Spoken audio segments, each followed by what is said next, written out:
Assalamualaikum warahmatullahi wabarakatuh.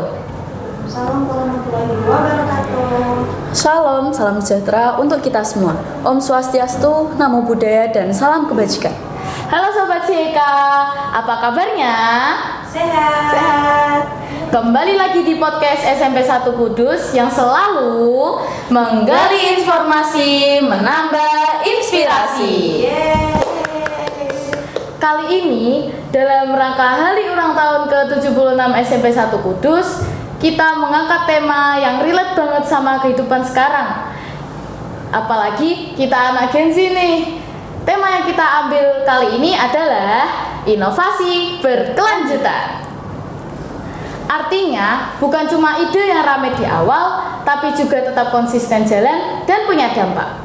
Tapi sebelumnya nih, dalam rangka hari ulang tahun ke-76 SMP 1 Kudus, itu nggak cuma ada jargonnya loh, tapi juga ada gerakannya. Loh, kayak gimana tuh? Jadi, kalau ada orang yang bilang hari ulang tahun ke-76 SMP 1 Kudus, kita jawabnya tangan kanan membentuk angka 7 sambil bilang inovasi, dan tangan kiri membentuk angka 6 sambil bilang berkelanjutan.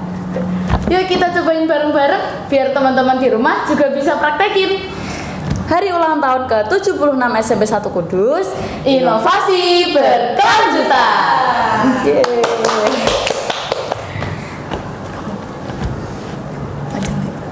Panjang lebar kita udah jelasin, tapi kok kita lupa kenalan ya? Iya, padahal tak kenal maka kenalan dong. Halo semuanya, perkenalkan nama saya Akila dan saya Z. Jadi teman-teman, di podcast spesial hari ulang tahun ke-76 SMP 1 Kudus mengangkat tema When Ideas Speak. Kita akan kedatangan tamu yang sangat spesial. Kayaknya umurnya nggak jauh beda sama kita loh, tapi prestasi yang diraih sangat luar biasa. Kira-kira siapa ya bintang tamunya? Kita sambut, ini dia Kak Kiara. Selamat datang Kak. Selamat datang juga. Pagi, gimana kabarnya? Baik. Alhamdulillah. Terima kasih sudah berkenan hadir di rumah lama tercinta Kak Kiara ya. Gimana perasaannya Kak bisa datang ke SMP 1 Kudus lagi? Perasaannya pasti seneng banget ya, karena dulu aku juga kesini sebagai siswa SMP 1 Kudus, tapi ternyata sekarang udah jadi alumni gitu. Nah, mungkin aku mau perkenalan dulu kali ya. Buat teman-teman semua yang ada di luar sana mungkin yang belum kenal sama aku, kenalin, nama aku Kiara Anansyara Maswari. Aku sekarang duduk di bangku kelas 11 SMA Negeri 1 Kudus. Nah, berbagai kegiatan yang aku ikuti juga ada banyak. Yang pertama, aku juga host podcast kayak kalian juga di Jurnalistik SMA Negeri 1 Kudus. Kemudian saya juga menjabat menjadi divisi videografi anggota. Kemudian untuk tahun ini saya juga alhamdulillah dipercaya menjadi ketua kelompok ilmiah remaja atau KIR SMA Negeri 1 Kudus. Keren banget jadi Kak Kiara tahu. Omong-omong nih Kak Kiara, kan tema HUT kali ini inovasi berkelanjutan. Betul banget. Nah, yang kepikiran pertama kali di kepala kakak tuh apa? Oke, kalau inovasi berkelanjutan ya, kebetulan aku di ISEI dan KTI atau riset yang sekarang aku tekuni ini, aku sering banget ngaitin sama SDGs. Kalian tahu nggak SDGs itu apa? Nggak tahu. Jadi SDGs itu singkatan dari Sustainable Development Goals atau SDGs. Nah, ini itu kayak tujuan pembangunan berkelanjutannya Indonesia, di mana kita sebagai Gen Z ini, kayak kita semua ini dituntut untuk bisa mencari ide dan juga membangun inovasi yang bisa membuat Indonesia itu menuju Indonesia Emas 2045. Nah, pastinya yang tadi disebutkan di awal nih, riset ide yang kita hasilkan itu nggak hanya gempar di awal aja, tapi juga bisa memberikan manfaat yang sangat jangka panjang bagi masyarakat juga gitu. Gitu ya. Keren banget.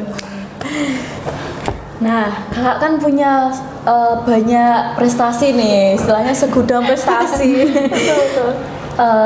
Kakak boleh ceritain apa aja prestasi yang kakak raih dan yang ada kaitannya tentang teknologi dan inovasi. Oke, kalau teknologi dan inovasi kebetulan aku juga sering banget ya ngaitin sama teknologi terkait riset dan KTI aku, karena kita tahu kan sekarang tuh kita kan mainnya gadget, dimana itu kayak kaitannya kan sama teknologi gitu kan. Jadi sekarang yang paling relevan itu emang tentang teknologi gitu. Nah, di SMA ini aku baru menekuni di bidang riset. Nah, contohnya yang pertama itu yang paling aku awal banget bikin dari nol isai itu ada tentang, singkatannya itu Gembita Gemas. Jadi itu kayak membahas tentang pendidikan inklusif di Indonesia. Tetapi karena dulu itu aku masih awam banget ya tentang isai sama KTI, aku belum tahu apa-apa. Jadi aku cuma bikin tentang gagasan-gagasan dari kepalaku aja, dari otakku aja, pure. Kan dulu harusnya kalau isai sama KTI kan harus ada kutipan jurnal gitu ya. Tapi dulu aku nggak pakai itu, pakainya website gitu. Dimana ternyata FYI aja nih ya, kalau bikin isai sama KTI tapi bikinnya referensi dari website atau dari Google itu kebanyakan bisa langsung didiskualifikasi karena datanya kurang relevan begitu. Jadi dulu aku ikut di suatu lembaga, kurang resmi sih sebenarnya, cuman nggak apa-apa, coba-coba kali ya. Nah itu di Universitas Al-Azhar Medan. Nah aku itu online. Kebetulan aku lolos seleksi tahap papernya esai pertama kali. Nah, kemudian aku diminta untuk presentasi lewat online. Nah, aku disuruh bikin poster juga, di mana poster juga semuanya bikin dari nol, bikin dari awal banget aku sendiri gitu. Nah, kemudian di video alhamdulillah aku dapat bronze medal buat pertama kali, dan alhamdulillah piagamnya langsung ditandatangani rektor Univ Al-Azhar Medan gitu. Keren banget. Mau dia jadi kayak gitu. Aduh, ada banyak lagi. Kedua, aku ada pernah di Nalatiko. Nalatiko itu suatu lembaga juga, tapi udah dikurasi Puspresnas. Nah, yang punya itu juga salah satu guru pembimbing aku, seorang profesor juga atau juri nasional juga. Nah, itu Nalatiko aku bikin sama teman-teman aku bertiga. Itu satunya alumni SMP 1 juga, namanya Kak Ais. Aku bikin itu tentang spray antiseptik berbasis daun yodium dan gel lidah buaya. Nah, itu sebenarnya ada di luaran sana, cuman aku memilih untuk memodifikasi karena ketika kita membuat suatu riset itu ada dua, ada modifikasi atau membuat suatu inovasi baru. Nah, aku modifikasi karena biasanya itu kan spray antiseptik kan kayak Hansaplast tahu? Nah, itu ada alkoholnya kan, itu berarti kan kayak apa ya, kadang bikin iritasi kulit. Jadi aku bikin yang lebih gentle gitu. Aku pakai daun yodium, terus aku juga cari-cari jurnal yang apa sih, ada nggak sih kaitannya dengan untuk mempercepat penyembuhan luka. Habis itu aku juga kaitin juga dengan gel lidah buaya, di mana itu bisa untuk kulitnya lebih halus gitu, jadi lebih gentle istilahnya, lebih aman lah untuk kulit yang sensitif gitu. Kemudian yang ketiga ada juga, itu Nalatiko alhamdulillah juga dapat gold medal untuk pertama kali KTI. Terus kemudian yang ketiga, dan juga itu aku lomba NISIF, di mana itu suatu lembaga ISA atau ISA? Enggak, betul. Itu salah satu lembaga yang di mana anak-anak KTI itu pasti ikut di sini. Nah, kalian nanti kalau mau join boleh lah di ISA. Lomba pertama kali bisa banget itu. Nah, itu ISA itu sering banget collab sama univ-univ gede. Nah, kemarin itu aku namanya NISIF Nasional itu berkolaborasi dengan Fakultas Teknik Universitas Diponegoro Semarang. Nah, aku bikin suatu inovasi dari kekhawatiran aku terkait kita kan kadang dapat tablet tambah darah kan ya di sekolah. Nah, kalian makan nggak? Kadang nggak, karena ketika aku ternyata udah searching nih di jurnal-jurnal, ternyata ada banyak penelitian yang bilang kalau efek samping tablet tambah darah itu bisa sampai mual, muntah, pusing, apalagi dengan bentuknya merah-merah kecil, serem banget ya. Apalagi katanya temenku rasanya kayak besi, walaupun emang manfaatnya sangat besar ya, bisa bikin kita nggak mengurangi anemia lah gitu. Nah, aku berangkat dari situ. Nah, aku lihat tuh teman-temanku biasanya jajannya apa sih, sukanya apa sih gitu. Nah, di kantin semasa itu ada kayak semacam muffin gitu. Nah, teman-temanku biasanya suka tuh kayak gitu.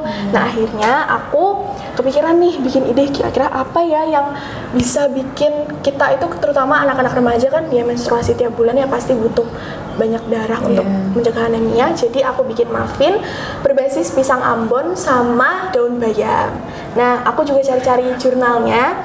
Itu ternyata pisang Ambon juga memiliki manfaat untuk istilahnya kayak mencegah anemia juga, dan apalagi daun bayam kan mengandung zat besi ya.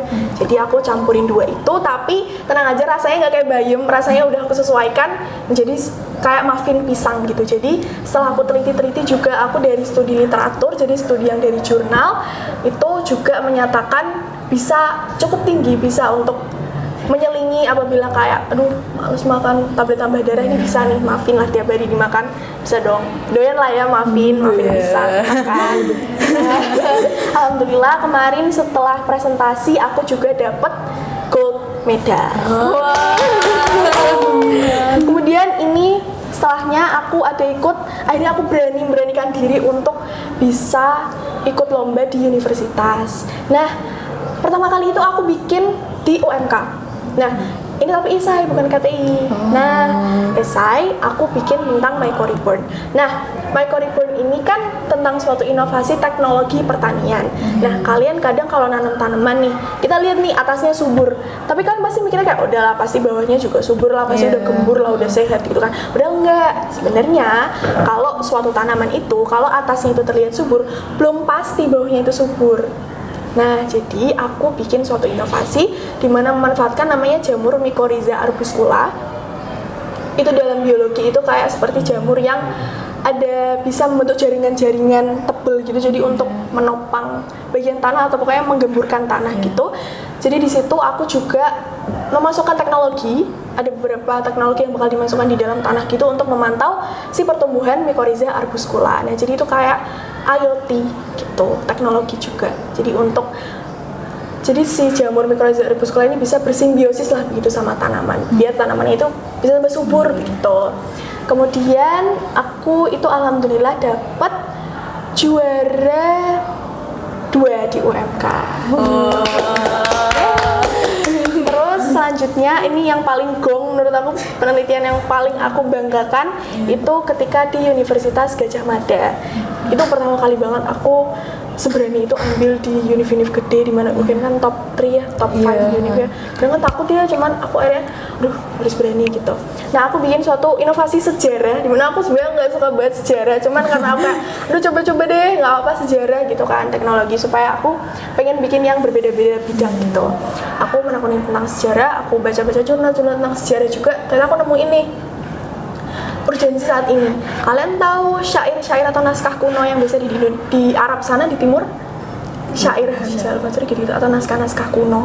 Kurang tahu. Kurang tahu. Kayak ada di bagian timur gitu kan. Nah, kita mikir mesti kayak oh pasti ini yang nulis orang timur lah ya, mana ada sih orang Indonesia yang nulis bisa kayak gini gitu kan.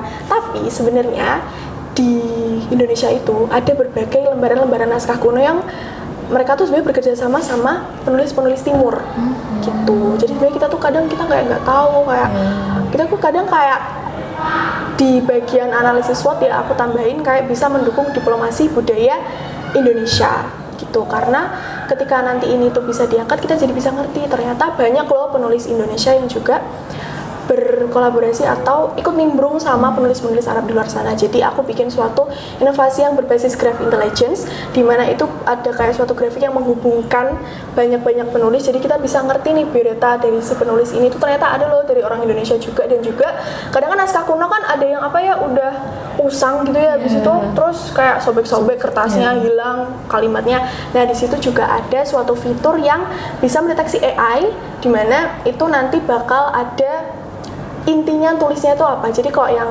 hilang itu nanti bakal ada intinya yang bagian yang hilang tadi gitu. Wah, keren banget. Fiturnya banyak, cuman yang aku ingat beberapa itu.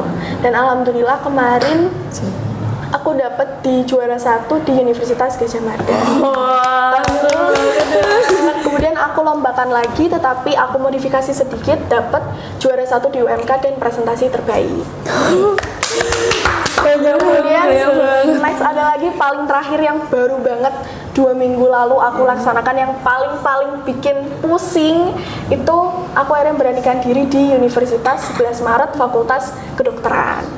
Nah, dulu waktu 2 minggu yang lalu aku itu bikin tentang suatu inovasi namanya kinesis. Nah, kalian kalau misal duduk nih di sekolah nih, biasanya kan duduknya gini kan. Nah, postur kalian itu pasti kan nanti bakal kayak kan ada beberapa bisa skoliosis gitu-gitu kan. Nah, aku bikin suatu inovasi alat yang berbasis teknologi juga. Itu jadi kayak semacam brace atau sabuk dan brace dada untuk memperbaiki postur. Jadi kalau misal kalian duduk itu, kalian bisa kayak duduk tegak tanpa kayak kalau misalnya gini tuh ada bakal alarmnya nyambung gitu dari HP, jadi kayak duduk kayak gitu. Jadi kita nggak capek gitu loh punggungnya gitu. Dan alhamdulillah kemarin tuh sebenarnya sangat-sangat itu capek ya karena sempat pusing berat banget. Tapi alhamdulillah kemarin di internasional itu sama beberapa sesi tanya jawab tuh full Inggris sama profesor juga sama dosen-dosen juga, alhamdulillah dapat best presenter. Wah, keren banget Kak Kiara ini. Nggak cuman bisa isi sama KTI, tapi Kak Kiara juga bisa masak, terus juga bisa apa yang bertani itu ya. Oh iya, itu keren, terus keren. Bahasa Inggris juga bisa. Apa sih yang nggak bisa? Nggak bisa Kak. Jadi mau mafinnya deh. Oh iya Kak Kiara. Waktu itu Kak Kiara tuh awalnya tuh nyoba-nyoba dulu apa gimana sih? Oke, aku ceritain waktu aku kecil kali ya. Dulu waktu aku SD sebenarnya aku nggak ada banget passion di bidang riset gitu ya, karena dulu aku passionku sebenarnya di bidang musik, piano ataupun kayak dulu aku ikut kayak gerakan pramuka gitu juga gitu. tapi aku juga dulu ikut menekuni panahan juga di olahraga, cuman itu nggak ada kepikiran. Cuman itu yang aku ceritain tadi kan, kalian tahu KKPK itu kan komik kecil-kecil punya karya. Dulu aku sempat ngirim, aku pengen kayak jadi penulis lah di sana, aku pengen kayak FOMO dulu. Nah dulu aku bikin komik cuman nggak keterima. Nggak ada email yang masuk, jadi ternyata kayak nggak lolos gitu. Jadi itu rada bikin sedih, cuman nggak apa, it's okay gitu. Setelahnya aku di SMP 1 Kudus ini aku di riset itu nggak ada, malah aku tergabung di KIR, cuman masih belum ngerti banget sebenarnya riset kata itu apa sih. Aku ngerti cara begini gimana gitu. Dulu aku berkelompok sama teman-teman aku, tapi yang lebih ngerti itu teman-teman aku, jadi aku kayak rada bingung gitu. Nah aku di sini kebanyakan itu kemarin menekuni di Olimpiade sama public speaking pidato. Nah, dulu aku Olimpiade juga sempat beberapa mewakili di SMP 1 Kudus yang Omnas kemarin, sama dulu ikut OSN juga, cuman mungkin belum rezekinya kali ya, belum menang, nggak apa-apa. Terus aku public speaking juga di pidato. Aku kemarin ikut pidato yang MAPSI juga dulu juara 2 juga pernah. Terus dulu juga dibimbing sama guru sini Pak Ki sama Bu Lina yang sangat-sangat saya berterima kasih karena ilmu yang sangat mahal, karena sangat-sangat kepake ya sampai sekarang public speaking. Nah kemudian baru nih di SMA aku menekuni di bidang riset karena ada satu inspirasi aku, ada seseorang di IG namanya Kak Aca. Kalau kalian tahu di SMA 1 Kudus yang Kak juga iya tahu kan? Tahu. Nah itu famous banget. Terus kayak penelitian itu bagus-bagus, jadi dia itu selalu meneliti tentang kanker. Nah, aku terinspirasi dah dari situ, kayak aku selalu afirmasi gitu tiap malam. Kayak afirmasi kayak penting banget di saya, itu bener-bener habis itu kewujudan gitu. Nah, aku di SMA itu akhirnya kayak, aduh kok pengen nyoba ya, kayak pengen bidang lain lah. Soalnya di SMA kan tugas udah banyak banget ya, kalau ikut Olimpiade kayak otakku nggak kuat. Iya nggak kuat banget. Nah, akhirnya aku putar otak lah, aku kan pengen kedokteran, harusnya yang relevan juga dong lombanya kan. Putar, aku inget-inget lagi apa ya enaknya, oh riset KT ini adalah kaitannya gitu. Nah aku sempat mikir kayak gimana ya cara nulisnya, aku nggak ngerti apa-apa gitu. Nah dulu yang pertama kali itu aku bikin yang isai bronze medal kemarin itu juga, dan alhamdulillah awalnya coba-coba, cuman emang agak susah awalnya, apalagi waktu cari ide. Pasti kalian juga bingung kan kok cari ide itu gimana, yang terbaru tuh gimana sih, aku bingung. Nah ternyata dari situ aku dapat banyak ilmu dari guru-guru yang bimbing aku juga, ada dari luar, ada dari guru dari sekolah SMA juga gitu. Nah akhirnya keterusan, nah sekarang ternyata seru loh. Kayak kalian kalau bikin KTI sama ESA itu benar-benar memperluas wawasan kalian banget. Kayak aku sebenarnya nggak suka sejarah, cuman karena menurut aku sejarah itu sangat-sangat menarik ya. Lumayan menarik tapi bikin pusing. Nggak apa-apa. Terus ya udah aku akhirnya coba mengangkat sejarah gitu. Itu pertama kali banget, itu salah satu penelitian yang aku banggakan banget karena itu lumayan dihargai keterbaruan idenya sama juri yang ada di UGM dari dosen dari sana juga. Banget, berarti intinya jangan takut untuk mencoba. Betul Siapa tahu banget, jangan banget, takut banget, untuk mencoba. banget. Teman-teman yang di rumah juga kalau mau nyoba juga jangan nyoba. Jangan takut untuk mencoba. Mungkin di SD sama SMP ada yang gagal, tapi di SMA siapa tahu nanti ada ide lain gitu kan. Mungkin rezekinya bukan di SMP, tapi siapa tahu di SMA nanti. Betul. Betul. Kak Kiara, banyak yang mikir karya tulis ilmiah itu ribet dan bikin pusing banget. Menurut kakak, sisi paling seru dari ngerjain KTI itu bagian mana? Nah, sebenarnya aku kalau dari lubuk hati aku sebenarnya lebih suka esai. Nah, kalian tahu nggak sih perbedaan KTI sama esai apa? Enggak. Nah, buat teman-teman mungkin bingung juga ya karena teman-teman aku juga kadang bingung banget KTI sama esai itu apa sih Ki? Kok kayaknya kok sama kayak ya udah nulis-nulis aja gitu kan.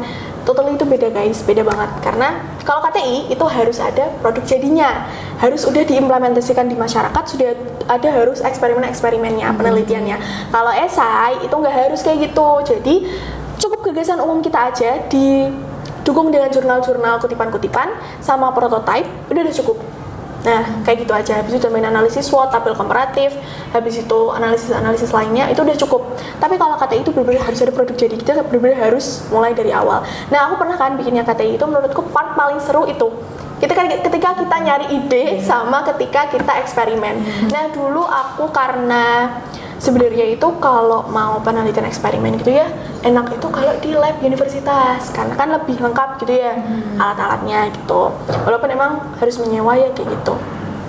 Nah, tapi dulu aku dengan penelitian yang amat sangat sederhana, aku bisa memanfaatkan di lab SMA Negeri 1 Kudus. Aku kemarin bikin yang pisang Ambon itu, habis itu bikinnya spray antiseptik itu sangat-sangat seru loh sebenarnya. Kayak masak-masak kayak gitu, habis itu trial coba kan ada uji organoleptik juga.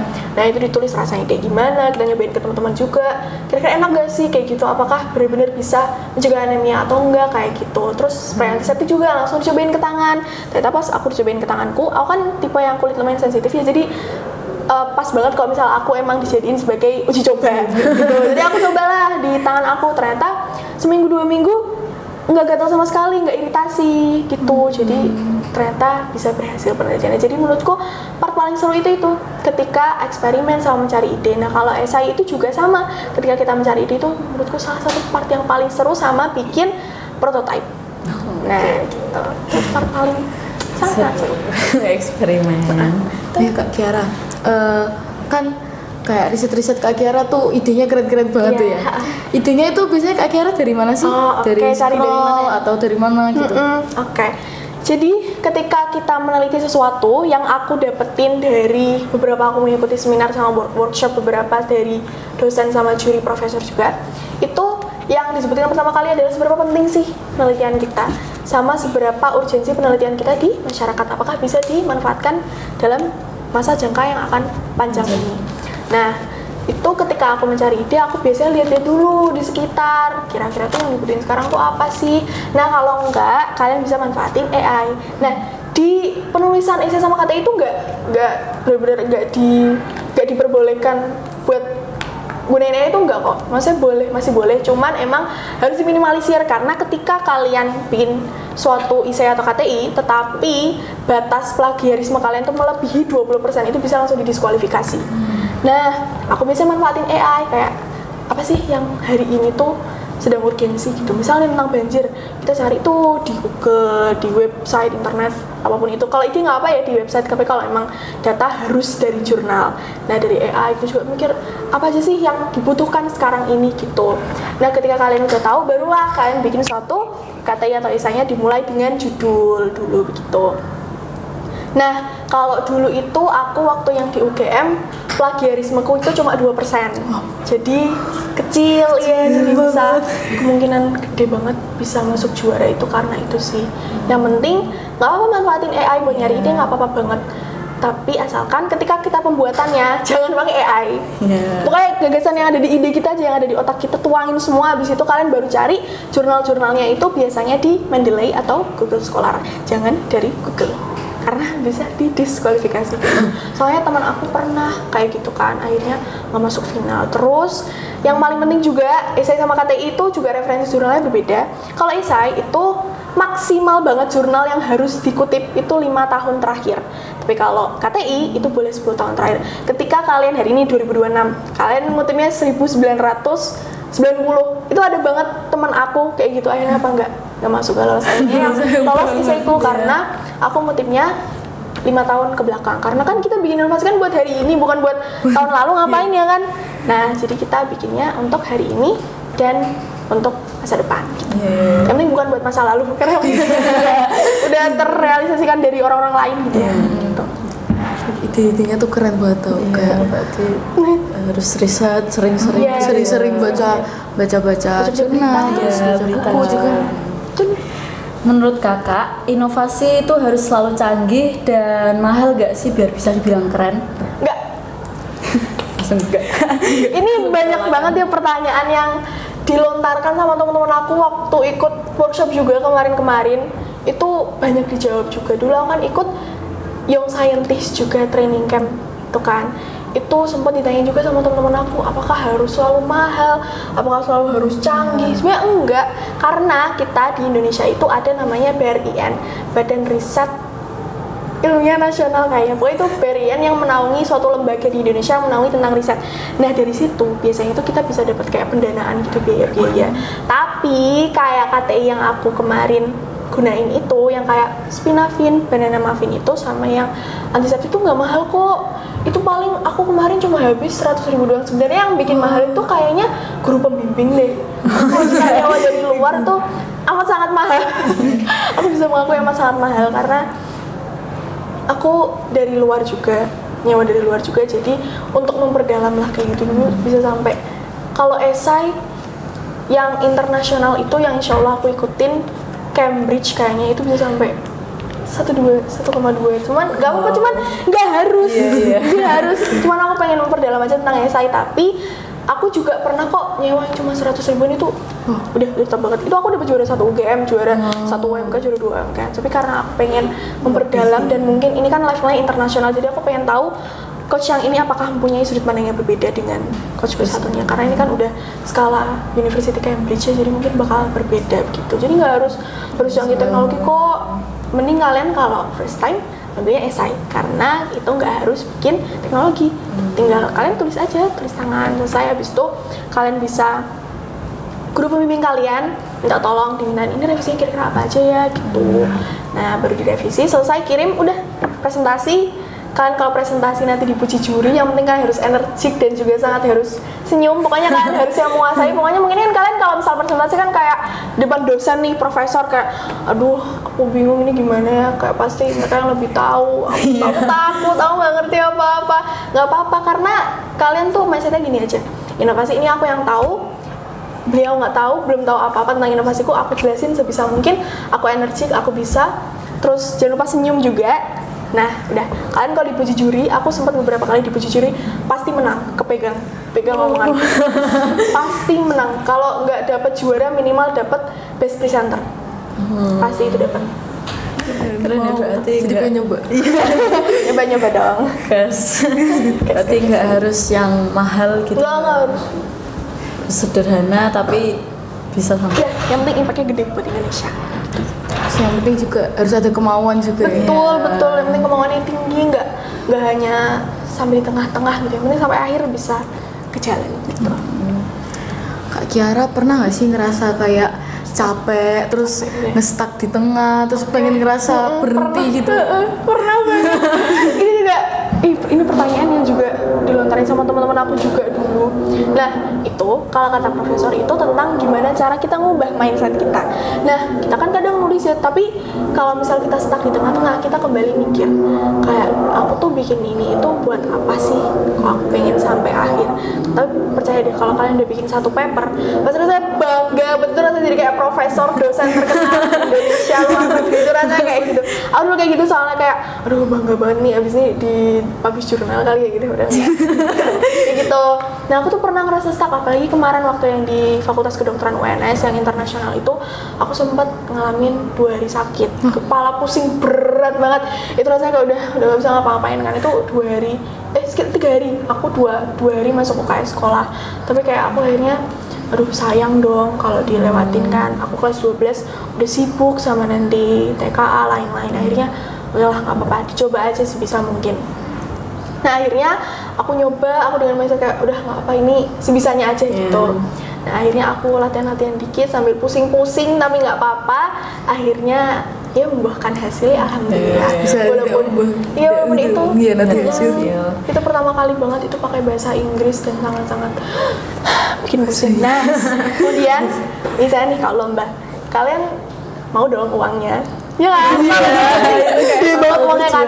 Nah aku di universitas itu kadang hadiahnya gede banget. Nah juta biasanya juta ada sampai 2 juta gitu ada pernah. 1,7 sekitar segitu. Nah, aku itu selalu diajarin kalau misal mau beli apa-apa, barang-barang yang emang kayak sepatu Nike, gitu kan itu mahal ya. Aku nggak pernah diajarin buat mamaku, aku misal bilang mau ini, aku langsung beliin enggak. Orang tuaku selalu ngajarin kalau mau apa-apa ya usaha sendiri gitu. Aku dengan lomba itu akhirnya kayak kerja dengan sekeras mungkin. Aku dulu punya pengen beli sepatu Nike, tapi aku kayak nggak mungkin dong aku apa-apa langsung minta gitu kan. Jadi aku ikut lah kemarin yang UGM, aku usaha dia dapat 1. Nah terus kemudian masa kalian nggak mau sih di upacara dipanggil kan banget ya kan. Nah itu salah satu bikin motivasi aku supaya aku nggak stuck di tengah-tengah. Kemudian juga biasanya kan di postingan-postingan sekolah nih, ada kan di post kan banyak banget tuh pasti yang like. Kalian tahu Kak Aga yang TKA 100? Kakak. Oh iya, itu postingannya kan sampai beribu-ribu nggak sih? Iya. Itu kan gara-gara mukanya sih. Tapi keren. Tapi keren banget itu kan yang ada aku ngefans deh. Dia tuh di foto temennya, tapi tuh sambil ketawa. Ya ampun, tapi tuh gong banget di semasa. Itu kan kayak yang like kayaknya sampai 300-200 ribuan nggak sih? Udah ke 180 ya kan, meledak banget sampai dibilang guru aku kayak Kak Aga meng-carry akun sekolah. Bener-bener segong itu. Nah aku pengen dari situ sih beribu-ribu orang nge-like postingan kayak aduh famous. Masih bisa sih.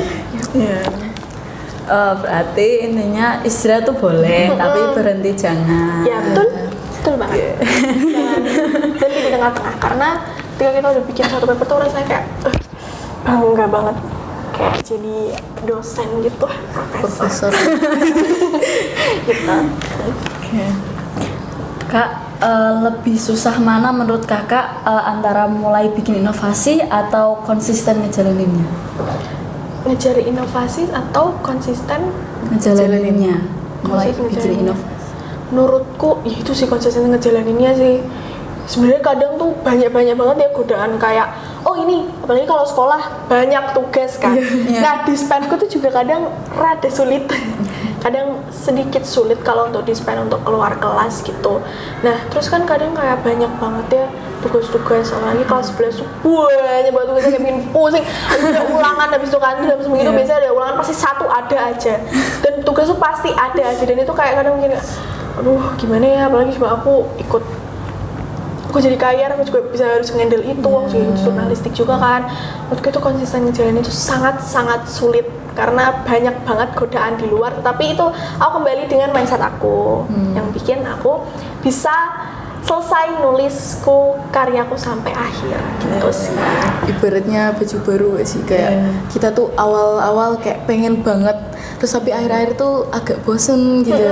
Betul. Teman-temanku juga sering kok ngalamin kayak gitu, cuman ya setelahnya mereka pasti semangat lagi. Mindset sebenarnya. Harus mati. Ya, betul banget. Kalau Kak Kiara flashback ke masa-masa SMP tuh ya, hal apa yang paling ngebentuk cara berpikir kakak sampai sekarang? Public speaking tuh kayak aku di SMP ya, itu aku sangat-sangat bersyukur banget di SMP 1 Kudus ini karena benar-benar diajarin banget gimana public speaking yang baik dan benar. Dulu aku ikut lomba pidato bulan bahasa sama MAPSI, itu aku dibimbing sama Pak Ki sama Bu Lina juga, dan itu benar-benar ilmu mahal banget aku bisa ngerti public speaking, gimana intonasinya, gimana kita harus gerak ketika kita ngomong di depan banyak orang, gimana kita ngelihat orang-orang ketika kita lagi public speaking, itu benar-benar diajarin banget. Jadi ketika kalian presentasi juga nanti di ISEI dan KTI itu nggak cuma gini, Assalamualaikum warahmatullahi wabarakatuh, bosan jurinya. Jadi ketika kalian presentasi itu harus ada nada naik turunnya, kita gimana harus kita semangat, kita harus energik, gimana kita harus kayak nekenin, gimana kita harus kayak mukanya kayak serius gitu. Nah kalau dulu aku presentasi itu selalu diawali dengan kutipan-kutipan awal, kayak kutipan motivasi gitu. Nah pasti kalian mikir kan kalau misal presentasi di ISEI sama KTI itu kayak pertamanya itu Assalamualaikum habis itu langsung judul. Iya kan? Bener nggak? Kalau di KTI sama ISEI sebaiknya presentasi itu diawali dengan kutipan dulu, salam, baru kita menjelaskan latar belakang kenapa sih kita bikin ini. Kita kan kalau misal mau bikin suatu inovasi, nggak mungkin dong langsung judulnya, kita kan harus lihat sekitar dulu nih, latar belakang apa sih yang harus aku bikin untuk membuat suatu inovasi ini gitu. Jadi menurut aku yang paling mengubah pikiranku yang bisa bermanfaat banget untuk riset tuh public speaking. Seperti dari kita emang harus benar-benar kayak sama guru tuh harus hormat banget gitu, soalnya kan mereka emang yang ngajarin kita dari awal sampai sekarang. Iya, betul banget. Menurut kakak, sekolah tuh seharusnya jadi tempat yang kayak gimana sih biar siswa tuh nyaman terus berani mencoba hal yang baru? Nah kalau di sekolah berani mencoba hal yang baru sebenarnya cara kita buat kayak itu ya, ngelihat dulu itu kalau aku cara mencoba hal baru ya dengan cara kayak ngelihat orang itu lihat prestasi itu rasanya kayak aduh iri gitu. Pengen gitu. Tapi irinya yang bermanfaat itu, jangan yang iri-iri sinis gitu. Nah aku sering banget kayak gitu, kayak iri gitu, kok bisa sih kayak gini, kok bisa sih kayak gini, gimana sih caranya kayak gini, aku pengen juga dong kayak gini. Pokoknya aku dulu kayak gitu. Jadi aku dulu itu beberapa menekuni kayak berbagai bidang kayak olahraga, musik gitu-gitu karena sifat iriku.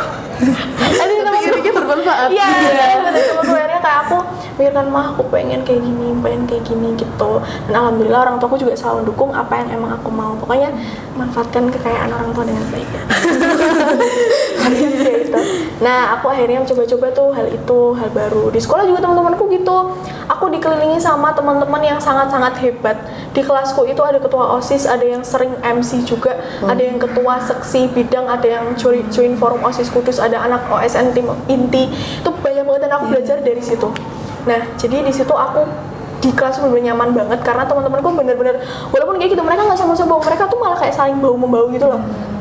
Saling bantu.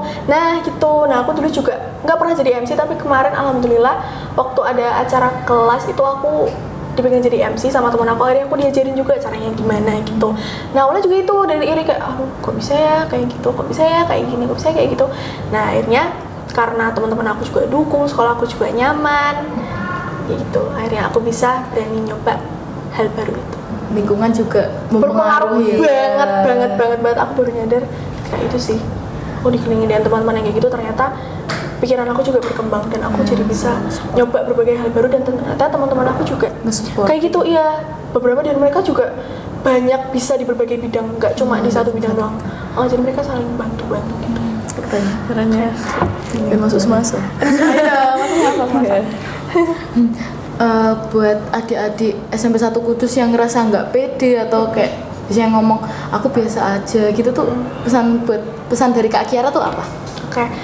Mungkin dulu juga aku mikirnya kayak gitu kali, aduh aku biasa aja, aku nggak bisa. Tapi sebenarnya ya yang bikin kayak kita supaya nggak mikir kayak gitu itu emang dari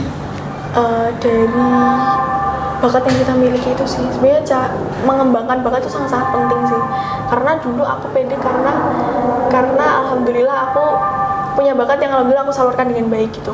Dengan cara ikut lomba kayak gitu akhirnya bisa kayak pede, ternyata aku bisa loh gitu. Yang penting itu sih, jangan nge-stuck di tengah jalan, karena kalau nge-stuck di tengah jalan kayak nggak bakal ada yang bisa tersalurkan dong bakat kita. Kadang kan kayak gitu ya, kayak aku punya bakat tapi gimana ya cara nyalurinnya, aku nggak tahu gimana caranya. Nah itu kalian tuh bisa cari lo, banyak banget info lomba di Instagram tuh banyak ya Pol. Kan bisa cari aja, itu pasti ada aja. Coba minimal sekali aja, nggak apa-apa kalah, coba lagi ntar. Intinya jangan takut buat nyoba ya. Pokoknya apapun hasilnya yang penting kita udah berusaha dan udah mau nyoba. Ya, betul. Terus Kak, pilih mana antara inovasi yang cepat viral atau inovasi yang pelan tapi konsisten? Pelan tapi konsisten. Cepat viral tuh apa ya? Maksudku cepat dan konsisten aja sih. Konsisten dan walaupun lambat ya. Pelan. Tapi karena kalau emang nih ini inovasi kita nih bagus nih. Terus tiba-tiba kita dilirik nih sama mungkin dari dinas-dinas sana di Indonesia gitu yang dari luar sana kan. Itu kan berarti kayak bisa dimanfaatkan di masyarakat dong. Otomatis bisa jangka panjang dong. Tapi kalau inovasi cepat tapi viral, tapi kan kayak cuma hari ini doang, habis itu Viral masa terus depan enggak, iya viral doang gitu kan. Menurutku kalau misal kita pelan tapi konsisten tuh pasti viral. Karena aku sering diajarin sama guru-guru pembimbing aku juga kayak gitu. Yang penting kamu pelan, tapi kamu konsisten, dan pastinya kalau sesuai sama urgensi kamu di penelitian apa yang dibutuhkan saat ini pasti viral. Kayak kemarin ada yang meneliti tentang MBG, itu kan dia pelan juga kan, pelan tapi konsisten dia ngejalanin. Aku pernah lihat di berita dia kayak bikin penelitian inovasi tentang MBG gitu untuk apa ya, aku lupa lagi, kayak mendeteksi tentang makanan-makanan gitu. Nah itu dia viral juga di IG, banyak banget yang nonton gitu. Itu aku percaya sih itu pasti dia pelan tapi konsisten. Soalnya teman-teman aku kayak kakak kelas aku juga yang kayak Kak Aca gitu-gitu, mereka juga pelan tapi konsisten. Terus ada teman aku juga, dia itu mau ikut opsi, kan tau opsi nggak? Tahu. Ya opsi itu kan, itu pokoknya yang diimpikan seluruh orang yang menekuni di bidang riset. Aku punya temen, dia padahal opsinya itu masih Juni atau sekitar pengumpulannya itu masih Maret, tapi dia udah prepare dari Desember. Wow. Itu dia doang lah kayak gitu. Padahal teman-temanku prepare-nya itu baru Februari, itu belum mepet-mepet, paling kayak dalam sebulan dia baru prepare. Dia udah prepare dari sebelumnya. Jadi Dan itu dia penelitiannya sangat amat bagus. Dia bikin obat gitu. Cukup ribet, cuman sesuai sama jurusan yang akan mereka impikan di masa depan gitu sih. Kalau cuman cepet terus viral terus cepet hilang gitu kan, Iya, kayak hilang. manfaatnya sih kayak Kurang, iya. Ini konsisten. Iya. Berarti tetap konsisten. Nah, konsisten nanti berarti penelitiannya kita makin bagus, alat kita makin canggih, berarti bisa sampai selama-lamanya digunain. Iya. Buat SMP 1 Kudus yang sekarang udah usianya udah 76 ini, pesan kakak buat SMP 1 Kudus kedepannya itu harus apa? Oke. Untuk mungkin buat teman-teman di luar sana yang mau coba hal baru, jangan takut-takut untuk mencoba. Terus yang penting jangan stuck di tengah-tengah. Kalian kembalilah mikir awal, kenapa sih aku ikut lomba ini gitu. Awalnya emang FOMO, karena emang beberapa dari penelitian juga bilang kalau kita ikut riset tuh pasti karena FOMO. Tapi juga pasti kan punya motivasi tersendiri lah kenapa kita ikut lomba ini atau kita menulis ini gitu. Yang penting bisa sampai akhir dan bisa bermanfaat untuk Indonesia ke depannya gitu. Amin. Ya, terima kasih ya Kak Kiara sudah sharing terima kasih cerita. banyak. Sehat selalu ya Kak Kiara. Semoga langkah yang mulai Kakak rintis kelak akan membawa Kak Kiara ke cita-cita ini. Amin. Kalian juga amin ya. Amin. Buat Sobat Spensa, semoga obrolan hari ini kita dengan Kak Kiara bikin kita sadar bahwa inovasi itu nggak harus yang langsung gede, tapi yang mau mulai dan bertahan. Semoga cerita dari Kak Kiara ini bisa menginspirasi kita semua. Amin. Amin. Akhir kata, sebelum kita tutup podcast kali ini, kita mau ngucapin selamat hari ulang tahun ke-76 SMP 1 Kudus. Terus tumbuh, terus mencoba, dan terus berinovasi. Saya Zay Dan saya Akila pamit undur diri dari podcast SMP 1 Kudus. Menggali informasi, menambah inspirasi. Assalamualaikum warahmatullahi wabarakatuh.